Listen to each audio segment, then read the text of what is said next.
কাম বাসনা লোভ লালসা ত্যাগ করে যদি দেখো, এটাকে ক্যাকটাস বলা যেতে পারে। এই গাছ কিন্তু আমি জঙ্গলে খুঁজে পেয়েছি, তার জন্য আমার সন্দেহ লেগেছে। এই গাছ সম্বন্ধে কিন্তু এই সাধিকা পারমিতার কাছ থেকে একটু শুনবো। এই গাছ সম্বন্ধে একটু বলবে, কি এই গাছে কি কাজ করে?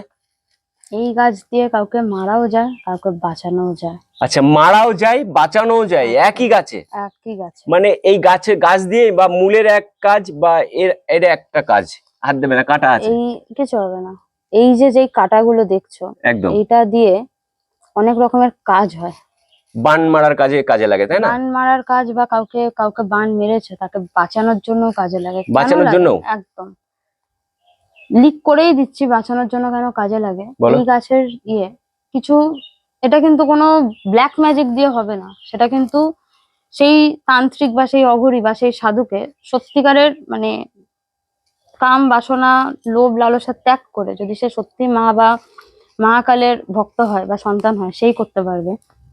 এই গাছের যে কাঁটা আছে সেটা যদি কখনো কাউকে প্রয়োগ করে দেওয়া হয়, যে কোনো তান্ত্রিক তাকে যদি বানও মারে, মরণ বানও মারে, অগ্নি বানও মারে, ব্রহ্মা বানও মারে, এই গাছ তাকে মা মনসার শক্তি এবং কিছু পৃথিবীতে মানে মাটি মানে হচ্ছে মা এই গাছটা মানে ভৈরবী।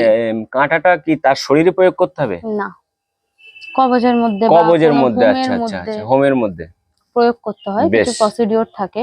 তো সেইটা প্রয়োগ করার পর একটা শরীর, একটা আত্মা এতটাই স্ট্রংলি বন্ধন হয়ে যায়, কেউ আর সেটাকে ভেদ করে কোনো বান প্রয়োগ করতে পারবে না, কোনো আচ্ছা আত্মা আচ্ছা প্রবেশ আচ্ছা, করতে পারবে না। এর এত শক্তি! এত শক্তি। আমরা জানি গাছ শিকড় বাকড় এদের তো শক্তি আছে, এদের দ্বারাই কিন্তু আমরা বেঁচে আছি, আজকে আমরা কথা বলতে পারছি। তো সেই গাছ সম্বন্ধে, একটি ক্যাকটাস গাছ সম্বন্ধে আমরা শুনলাম।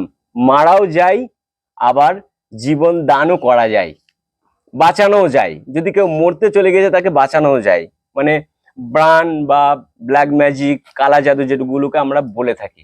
ওকে, তো শুনলাম আমরা আজকে এই গাছ সম্বন্ধে।